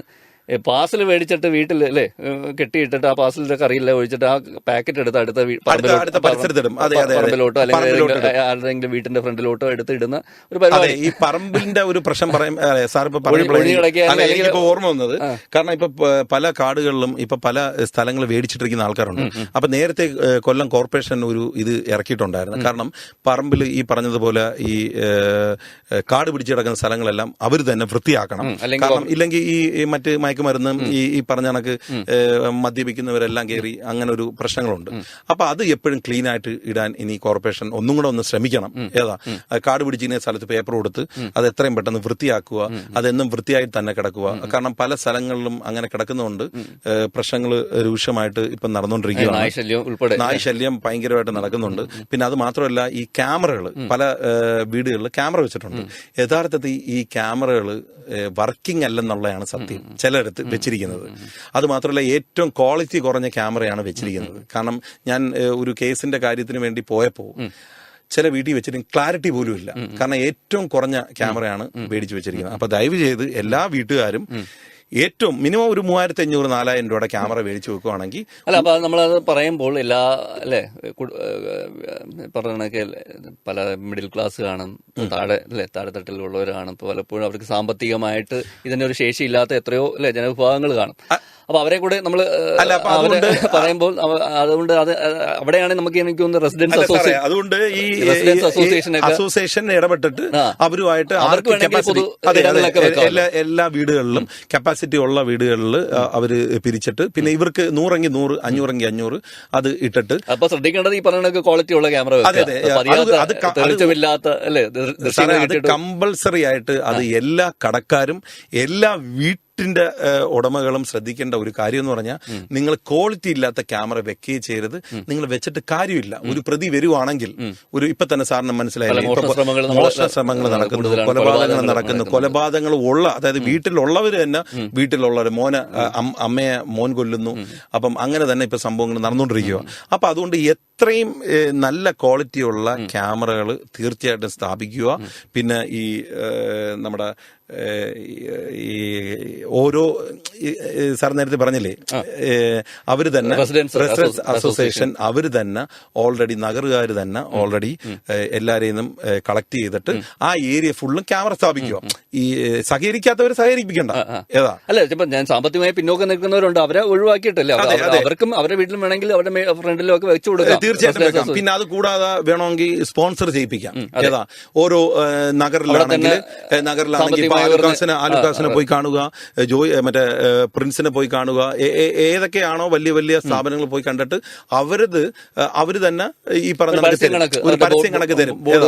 ഇത്ര ക്യാമറ ആവരുത്, ഇത്ര ക്യാമറ ആവരുത്. കാരണം അവരൊക്കെ എന്ന് പറഞ്ഞാൽ മില്യൺ ആൾക്കാരല്ലേ. അപ്പൊ അതുകൊണ്ട് അവരെ കൊണ്ട് സ്പോൺസർ ചെയ്യിപ്പിക്കാം. അതിപ്പോ CSR ഫണ്ടും ഉണ്ടല്ലോ, കോർപ്പറേറ്റ് സോഷ്യൽ റെസ്പോൺസിബിലിറ്റി ഫണ്ടുകളുണ്ട്, CSR ഫണ്ടുകളുണ്ട്. അപ്പൊ അത് വെച്ച് അല്ലെ, അത് ചോദിച്ചിട്ട് വേണമെങ്കിൽ ഇനിയുള്ള നാളുകളിൽ ക്യാമറ വെച്ചേ പറ്റത്തുള്ളൂ. കാരണം എന്ന് പറഞ്ഞാൽ ക്രൈം ഇപ്പൊ ഒരുപാട് നടന്നുകൊണ്ടിരിക്കുകയാണ്. കാരണം ഇപ്പൊ തന്നെ അതിർത്തി നിന്നൊക്കെ ഒരുപാട് ആൾക്കാർ വരുന്നു. അവരെ നമുക്ക് അറിയത്തില്ല ആരാണോ എന്താണോ. ഇപ്പൊ ജോലി ചെയ്യുന്ന സ്ഥാപനത്തിൽ തന്നെ ഒരുപാട് പേരെ നിർത്തിയിട്ടുണ്ട്. അപ്പൊ അവര് ചെയ്യേണ്ട കാര്യം എന്ന് പറഞ്ഞു കഴിഞ്ഞാൽ എപ്പോഴും അവരെ ID, അതായത് ആധാറും അവരെ തിരിച്ചറിയ രേഖകളും എല്ലാം മേടിച്ചിട്ടേ അവരെ നിർത്താവുള്ളൂ. ഏതാ അല്ലാതെ നമ്മൾ ഒരിക്കലും ചുമ്മാ ഒരാളെ പിടിച്ച് നിർത്തരുത്. അയാൾ ആരാണ്, അയാൾ എന്താണ് ചെയ്തിരിക്കുന്നത്, എവിടെ നിന്നാണ് വന്നിരിക്കുന്നത്, ഏത് രീതിയിലാണ് വന്നിരിക്കുന്നതെന്നും നമുക്കറിയത്തില്ല. അപ്പൊ അതുകൊണ്ട് നമ്മൾ തീർച്ചയായിട്ടും അവരെ എല്ലാ ഐഡിയും കാര്യങ്ങളും മേടിച്ചിട്ടേ നമ്മൾ നിർത്താവുള്ളൂ. പിന്നെ അതേപോലെ ഈ ക്യാമറ ഞാൻ എടുത്തെടുത്ത് പറയുന്നതെന്ന് പറഞ്ഞാൽ ക്രൈം കൂടുന്നുണ്ട്, ക്യാമറ വെച്ചേ പറ്റത്തുള്ളൂ. കാരണം നമ്മുടെ പോലീസ് ഉദ്യോഗസ്ഥർക്ക് 100% അവർ ഏത് കേസായാലും അവർ കണ്ടുപിടിക്കും. അതിൽ യാതൊരു മാറ്റവും വേണ്ട. കാരണം കേരള പോലീസിന് അത്ര ബ്രില്യൻ ടീമാണ്. കാരണം അവര് നോക്കുമ്പോൾ റോഡിൽ നിൽക്കുന്നു, അവിടെ നിൽക്കുന്നു, പക്ഷെ അവര് ബ്രില്യൻ ടീമാണ്. അവർ കണ്ടുപിടിച്ചിരിക്കും. നമ്മൾ അമേരിക്കയിൽ നിന്ന് പോലും അവർക്ക് പ്രത്യേക എന്താ പറയാ ഇങ്ങനെ കണ്ടുപിടിച്ചതിൽ വളരെ അന്ന് എന്താ പറയാ അവർക്ക് അവാർഡ് വരെ കൊടുക്കാം എന്നുള്ള രീതിയിൽ അമേരിക്കയിൽ നിന്ന് ഞാൻ കേട്ടായിരുന്നു. അപ്പൊ ആ ഒരു രീതിയിലുള്ള അപ്പൊ അതുകൊണ്ട് തീർച്ചയായിട്ടും ക്യാമറ സജീവമായിട്ട് വെക്കണം.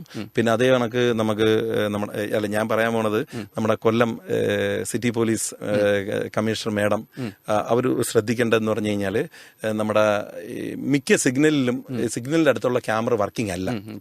സ്ഥാപിച്ച ക്യാമറ വർക്കിംഗ് അല്ല. കാരണം എന്താ പറയാന്ന് പറഞ്ഞാൽ അല്ലല്ല ക്ലാരിറ്റി ഇല്ലെന്നല്ല, വർക്കിംഗ് അല്ല. അപ്പൊ അതൊന്ന് എല്ലാ ക്യാമറകളും ഇപ്പൊ ബീച്ചിന്റെ അവിടെ നിന്ന് വരുന്ന പാലത്തിന്റെ അവിടെ ക്യാമറ വെച്ചിട്ടുണ്ട്, അത് വർക്കിംഗ് അല്ല. അങ്ങനെ കുറച്ച് ക്യാമറകളൊന്നും വർക്കിംഗ് അല്ല. കാരണം എന്ന് പറഞ്ഞു കഴിഞ്ഞാൽ എന്റെ ഒരു വണ്ടി തട്ടിയിട്ട് നിർത്താതെ പോയി. അപ്പൊ ഞാൻ ഒരു കംപ്ലൈന്റ് എഴുതി ഈസ്റ്റ് സ്റ്റേഷനിൽ കൊടുത്തപ്പം അവിടെ നോക്കുമ്പോൾ ക്യാമറ വർക്കിംഗ് അല്ല ചിലയിടത്ത്. അപ്പൊ അത് കണ്ടുപിടിക്കാൻ പറ്റിയില്ല. എന്റെ സൈഡ് ഗ്ലാസ് പോയി, കണ്ടുപിടിക്കാൻ പറ്റിയില്ല. അപ്പം ഉദ്യോഗസ്ഥരെ പറഞ്ഞപ്പോൾ അവര് പറഞ്ഞ് വർക്ക് ചെയ്യുന്നില്ല. അപ്പൊ ഞാൻ ചോദിച്ചു ആരടുത്താണ് കംപ്ലൈന്റ് ചെയ്യേണ്ടത്. അപ്പൊ അവരെ മേളിൽ സിറ്റി പോലീസ് കമ്മീഷണർ മാത്രമേ ഉള്ളൂ. അപ്പം അവരുടെ അടുത്താണ് കംപ്ലൈന്റ് പറയേണ്ട. അപ്പൊ ഈ ഒരു സാഹചര്യത്തിൽ അത് കൃത്യമായിട്ട് ഒന്ന് നോക്കണം. കാരണം എന്ന് പറഞ്ഞാൽ ഞാൻ വേറെ കൊല്ലം കോടതി സമുച്ചയം അതുമായിട്ട് ബന്ധപ്പെട്ട് അല്ലേ? അതെ, എനിക്ക് അന്നത്തെ മുഖ്യമന്ത്രി ഉമ്മൻചാണ്ടിയായിരുന്നു. അന്ന് ഞാൻ വാർത്ത ഞാൻ ശ്രദ്ധയിൽപ്പെട്ടതാണ്, എന്റെ ശ്രദ്ധയിൽപ്പെട്ടത്. അപ്പൊ അതിനെ കുറിച്ചൊന്ന് പറയും. അല്ല, അതെന്ന് പറഞ്ഞാല് ഈ കോടതി എന്ന് പറയുമ്പോൾ നമ്മുടെ കോടതി സമുച്ചയം എന്ന് പറയുമ്പോൾ നീതിപീഠമാണല്ലോ. അതെപ്പോഴും നീറ്റ് ആൻഡ് ക്ലീൻ ആയിട്ട് കിടക്കണമെന്നാണ് എന്റെ ആഗ്രഹം. അപ്പൊ അന്ന് പെയിന്റിങ്ങും ഇല്ല, സ്റ്റെപ്പുകളെല്ലാം ഈ പറഞ്ഞ കണക്കെ ഉള്ള ചവറുകള്. കാരണം നമ്മൾ ഉദ്യോഗസ്ഥർ വരുന്നത് അവരെ സീറ്റിൽ ഇരിക്കാനാണല്ലോ. അപ്പൊ എന്തായാലും ഈ ഉദ്യോഗസ്ഥർ സ്റ്റെപ്പ് കയറിയാണ് ചെല്ലുന്നത്. അപ്പൊ അവര് കാണുമ്പോൾ പോലും അത് കൃത്യമായിട്ട് അതിന് നടപടി സ്വീകരിച്ചേ പറ്റത്തുള്ളൂ. കാരണം അതെല്ലാം നീറ്റ് ആൻഡ് ക്ലീൻ ആയിട്ട് ഇടുക, ആ പരിസരങ്ങൾ വൃത്തിയായിട്ടിരിക്കുക. ഒരു കോടതി പോകുമ്പോൾ ഇപ്പൊ ഞാൻ ദുബായ് കോടതി ഞാൻ കയറിയിട്ടുണ്ടായിരുന്നു, ഭയങ്കര ബ്യൂട്ടിഫുള്ളാ.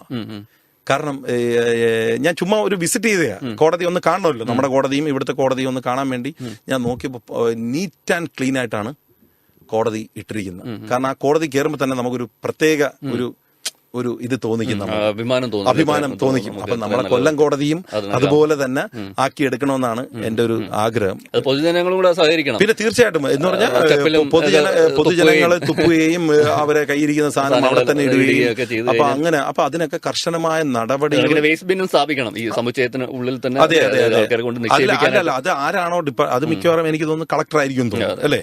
അപ്പൊ ആ കളക്ടർ പ്രത്യേക ഓർഡർ ഇട്ട് അതില് എന്തൊക്കെയാണോ നീറ്റ് ആൻഡ് ക്ലീൻ ആയിട്ട് ചെയ്യേണ്ടത് അതെല്ലാം എല്ലാവർക്കും, അതായത് ഓഫീസർക്കും അവിടെയുള്ള മറ്റ് പൊതുജനങ്ങൾക്കും വരുന്ന ജനങ്ങൾക്കും എല്ലാം നീറ്റ് ആൻഡ് ക്ലീൻ കണക്ക് അത് ചെയ്യണമെന്ന് എനിക്ക് വലിയ ആഗ്രഹമാണ്. അപ്പോൾ ഈ പൊതുപ്രശ്നങ്ങളിലെല്ലാം ഒറ്റയ്ക്കാണോ ഇടപെടുന്നത്? ഞാൻ ഒറ്റയ്ക്കാണ്. എന്തുകൊണ്ടാണത്? ഈ ടീം വാസുജി എന്നും പറയുന്നു. അല്ല എന്ന് പറഞ്ഞാൽ പറഞ്ഞു. എന്നാലും എന്തുകൊണ്ട് ഈ ടീം വരുമ്പം എന്തുകൊണ്ടൊരു ആൾക്കാരെ കൂട്ടുന്നില്ല, അല്ലെങ്കിൽ ഒറ്റയ്ക്ക് എന്തുകൊണ്ട് അങ്ങനെ? അത് എളുപ്പമാണോ ഒറ്റയ്ക്ക് നിൽക്കുന്നത്? അല്ല സാറേ, കാരണം ഒറ്റയ്ക്കല്ല, എന്റെ മനസ്സിൽ ടീമുണ്ട്. എന്റെ മനസ്സിൽ ടീമുണ്ട്. എനിക്കൊരു പ്രശ്നം ഉണ്ടെങ്കിൽ അവരെ എല്ലാം വിളിച്ചു കഴിഞ്ഞാൽ 100% വരും എന്നുള്ള വിശ്വാസത്തിലാണ് ഞാൻ ഇരിക്കുന്നത്. പിന്നെ അത് മാത്രമല്ല, നമ്മൾ ഒരു കാര്യത്തിന് വേണ്ടി പോകുമ്പോൾ ഇത് പൊതു കാര്യമാണെന്നുള്ള എല്ലാ ഡിപ്പാർട്ട്മെന്റിനും അറിയാവുന്നതുകൊണ്ട് ഓരോ കാര്യങ്ങളും അവര് തന്നെ സാധിച്ചു തരും. കാരണം എന്റെ പേഴ്സണൽ കാര്യങ്ങളല്ല, പൊതു കാര്യങ്ങൾക്ക് വേണ്ടിയാണ് ഞാൻ ചെല്ലുന്നത്. ഇപ്പൊ കളക്ടർ മിത്ര മേഡത്തിനെ കാണാൻ പോയപ്പോഴും വായിച്ചു നോക്കിയപ്പോൾ അവർ ചിരിക്കുവാണ്. കാരണം പട്ടി ശല്യം. അപ്പൊ അവിടെ ഇരിക്കുന്ന ഉദ്യോഗസ്ഥർ ഓൾറെഡി പറഞ്ഞ്, സാറേ അത് പയ്യൻ പറയുന്നത് കറക്റ്റാണ്. കാരണം ഞാൻ പറഞ്ഞു, സാറേ ഉദ്യോഗസ്ഥര മക്കളെ കടിക്കുവാണെങ്കിൽ ആക്ഷൻ പെട്ടെന്ന് എടുക്കത്തില്ലേ? ഇതിപ്പോ എല്ലാം പാവപ്പെട്ട വീട്ടിലെ മക്കളെയും മിഡിൽ ക്ലാസിന്റെ മക്കളെയാണ് കടിക്കുന്നത്. പട്ടിക്ക് അറിയത്തില്ലല്ലോ പാവപ്പെട്ടവാണ് പണക്കാരാണ്, പക്ഷെ കടിച്ചിരിക്കുന്നതെല്ലാം ആ റിപ്പോർട്ട് പ്രകാരം അതായിരുന്നു. അപ്പൊ അതുകൊണ്ട് സാറേ ഇത് ആക്ഷൻ എടുത്തേ പറ്റത്തുള്ളൂ. കാരണം എന്ന് പറഞ്ഞാൽ ഇപ്പൊ തന്നെ ആശ്രാമം ഞാൻ ഇടയ്ക്ക് നടക്കാൻ പോകും. അപ്പൊ നടക്കാൻ പോകുമ്പോൾ ഞാൻ അങ്ങോട്ട് എനിക്ക് കുറച്ച് പേടിയാണ് പട്ടിയെ. കാരണം പട്ടി കടിക്കുമ്പോൾ എത്രയോ ഇഞ്ചക്ഷൻ എടുക്കണം, പിന്നെ കുറെ സംഭവങ്ങൾ ചെയ്യണം. പിന്നെ അഥവാ ഇഞ്ചക്ഷൻ എടുത്തില്ലെങ്കിൽ നമ്മൾ വന്ന് നമ്മൾ മരണപ്പെടും. അങ്ങനെ ഏതോ ഒരു പട്ടി ഇങ്ങനെ അള്ളിക്കൊടുത്ത ഏതോ ഒരു സ്ത്രീ ഇതേപോലെ അവർ പോലും അറിഞ്ഞില്ല, അവര് മരിച്ച്. അപ്പൊ അതേപോലെ ആശ്രാമത്ത് ഇങ്ങനെ തിരിഞ്ഞിങ്ങനെ നോക്കിയാണ് നടക്കേണ്ട ഒരു അവസ്ഥ. കാരണം പട്ടി അത്രയ്ക്കും ഉണ്ട്. അപ്പൊ അതിനെ എത്രയും പെട്ടെന്ന് ഇവിടുന്ന് ഒന്നീ സാറേ പിടിച്ച് ഏതെങ്കിലും ഉൾക്കാട്ടിലേക്ക് അതിനെ അയക്കുക, അല്ല അതിനെ കൊണ്ടുപോയി അവിടെ വിടുക. അതല്ലെങ്കിൽ അതിനുള്ള ആക്ഷൻ കൃത്യമായിട്ട് എടുക്കുക. കാരണം എന്ന് പറഞ്ഞാൽ സാറിന് അറിയാലോ, ഒരു രാത്രി ഒറ്റയ്ക്ക് നമുക്ക് കൊല്ലത്ത് നടന്നു പോകാൻ പേടിയാണ്. അത് പേടിയാണ്, എല്ലാ നിരത്തുകളിലും അത് പേടിയാണ്. ഇപ്പൊ ഒരു കുട്ടി ഈ പറഞ്ഞ കണക്ക് ഒറ്റയ്ക്ക് നടന്നു വരുവാണെങ്കിൽ 100% അത് അറ്റാക്ക് ചെയ്തിരിക്കും. അത് കടിക്കുന്നതെന്ന് പറഞ്ഞാൽ സാറേ ഏത് സ്ഥലത്താ കടിക്കുന്നതെന്ന് പോലും നമുക്ക് പറയാൻ പറ്റാത്ത അവസ്ഥ. കൂട്ടമായിട്ടാണ് ആക്രമിക്കുന്നത്. പക്ഷെ പട്ടിയെ നമ്മൾ നല്ല സ്നേഹമുള്ളതാണ്, പട്ടി നല്ലതാണ്. പക്ഷെ എന്ന് പറഞ്ഞുകൊണ്ട് നമ്മുടെ സേഫ്റ്റിയിലെ ഇമ്പോർട്ടൻസ് നമുക്ക് ഒറ്റയ്ക്ക് ഇപ്പൊ സാറിന് ഇപ്പം വീട്ടിൽ നിന്ന് ഇപ്പം ഒരു രാത്രി മനുഷ്യരുടെ അവകാശങ്ങൾ ലംഘിക്കപ്പെടുകയാണ്, അവകാശങ്ങൾ സംരക്ഷിക്കുക.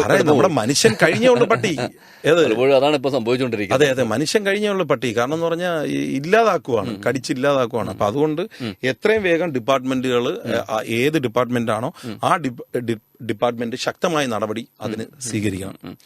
അതുകൊണ്ടൊക്കെ തന്നെ ലിഗ അല്ലെ, ആൻഡ്രൂ ജോർഡാൻ, ആ ഒരു വിദേശ വനിത, അതെ, അവരുടെ അനുജത്തിയായിട്ട് വന്നു, ഇവിടെ കൊല്ലപ്പെടുകയൊക്കെ ഉണ്ടായി. അതെ. ആ കേസിൽ കൂടെ വന്ന അല്ലെ ആൻഡ്രൂ അല്ലെ, അയർലൻഡിലാണ്. അപ്പം അദ്ദേഹം അല്ലെ ഇവിടെ അല്ലെ ഒരു നിയമ പോരാട്ടത്തിന് അല്ലെ വഴിയില്ലാതെ നിന്നപ്പോൾ അല്ലെ, അല്ലെങ്കിൽ ആ ഒരു കേസ് അന്വേഷണം അതിന് വഴിമുട്ടി നിൽക്കുമ്പോൾ താങ്കളാണ് സഹായിച്ചത്. അതിന്റെ പിന്നിൽ ഒരു കഥയുണ്ട്, അതെന്താണ്? അല്ല അത് സാറേ, ഞാൻ വീട്ടിലിരിക്കുവായിരുന്നു. അപ്പൊ എന്റെ കൂട്ടുകാരനായ സാമുൽ ജോഷുവ, അപ്പൊ സാമുൽ ജോഷുവ എന്നെ വിളിക്കുന്നു, അളിയ ഇതേപോലെ ഒരു പ്രശ്നമുണ്ട്.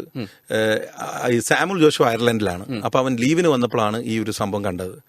അപ്പം ഇങ്ങനെ ഒരു പ്രശ്നമുണ്ട്, അതുകൊണ്ട് നീ പെട്ടെന്ന് വരണം. ഞാൻ ചിന്നക്കടയിലുണ്ട്, ഞാൻ ഫുഡ് കഴിച്ചിട്ട് സലീം ഹോട്ടലിൽ നിന്ന് എന്തോ മട്ടനും ഇതുപോലെ കഴിച്ചിട്ട് ഇറങ്ങുന്ന വഴിക്ക് ഇദ്ദേഹം അവിടെ നിൽക്കുകയും അപ്പം ഇദ്ദേഹം ആ ലാംഗ്വേജ് അവർ അയർലൻഡിൽ നിന്നുകൊണ്ട് ആ ലാംഗ്വേജിൽ അവർ പറയുകയും അദ്ദേഹം പെട്ടെന്ന് മനസ്സിലാക്കുകയും അപ്പം എന്നെ വിളിക്കുകയും ചെയ്തു. ഞാൻ പൊതുകാര്യം ചെയ്യുന്നതുകൊണ്ട് എന്നെ വിളിച്ചിട്ട് പറഞ്ഞ് പെട്ടെന്ന് വരണം, ഇങ്ങനെ ഒരു പ്രശ്നമുണ്ട്. അങ്ങനെ ഞാൻ വണ്ടി എടുത്തുകൊണ്ട് വന്നു. ഞാൻ പ്രശ്നങ്ങൾ ചോദിച്ച് മനസ്സിലാക്കി, അദ്ദേഹമായിട്ട് ചോദിച്ച് മനസ്സിലാക്കിയ പ്രകാരം ഇദ്ദേഹം ലിഗ എന്ന് പറയുന്ന ഈ ഒരു അവർ വന്ന കൂടെ വന്ന ഇത് സ്ത്രീ മിസ്സായി. അപ്പം അതിന് ആക്ഷൻ എടുക്കാൻ വേണ്ടി പലയിടത്തും കയറി ഇറങ്ങി, ഒരു രക്ഷയില്ല. അതുകൊണ്ട് നോട്ടീസ് ഇങ്ങനെ അവരെ ഫോട്ടോ ഉള്ള പോസ്റ്റർ ഒട്ടിച്ചൊട്ടിച്ചാണ് കൊല്ലത്ത് വന്നത്. അപ്പം നിങ്ങൾ ചെയ്യണം, നിങ്ങളെ സഹായിക്കണം എന്ന് പറഞ്ഞാണ് വന്നത്.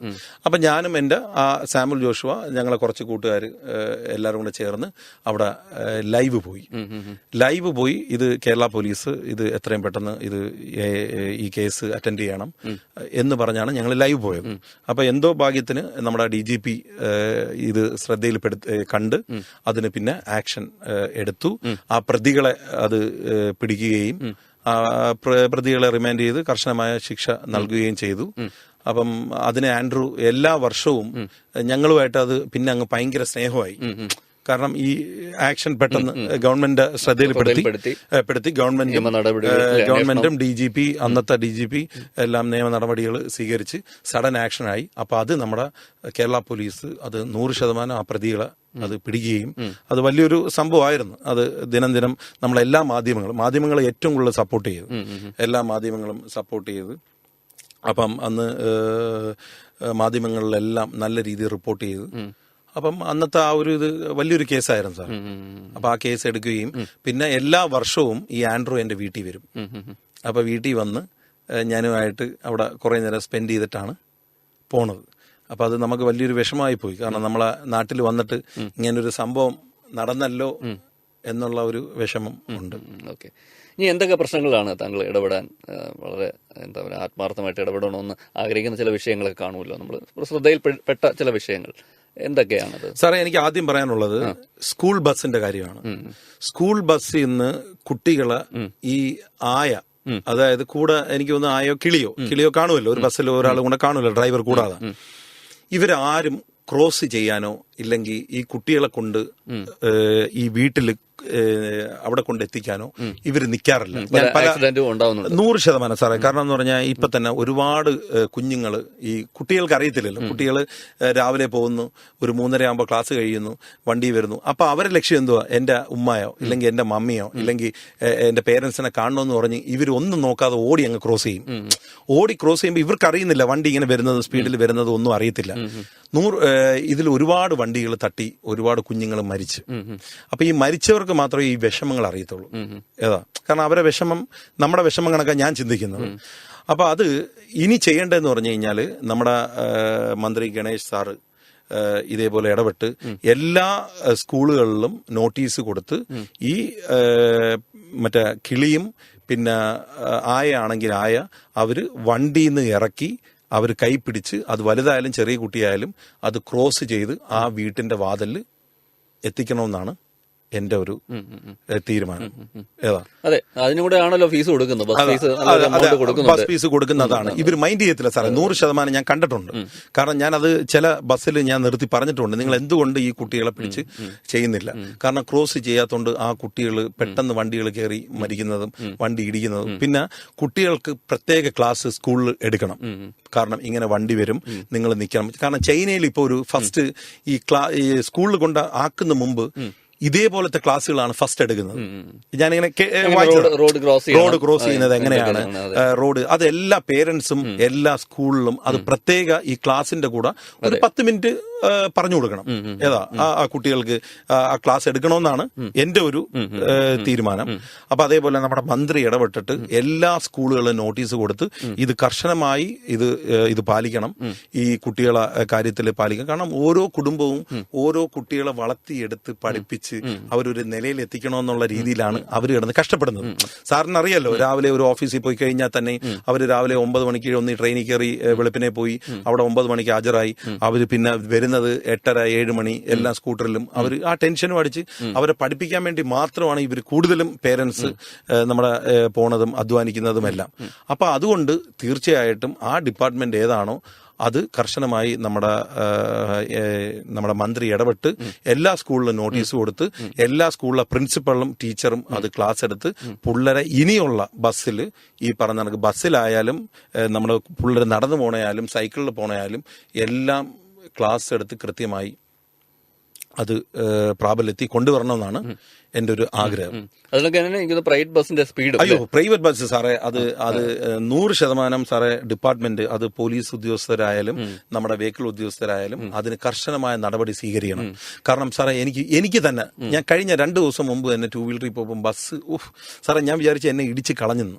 കാരണം അത്രയും കേറി, അതായത് പ്രത്യേകിച്ചും നമ്മുടെ കോൺവെന്റ് റോഡ് വാശിയില ഓട്ടിച്ച് നമ്മളെ ബീച്ച് റോഡ് ഒരു ഓറിയന്റേഷൻ കോഴ്സ് ഈ പ്രത്യേകിച്ച് ഇങ്ങനെയുള്ള പ്രൈവറ്റ് ബസ് സ്റ്റാഫിന്, കണ്ടക്ടറും ഡ്രൈവറും ഉൾപ്പെടെ അതിനെ കുറിച്ച് എന്താണ്?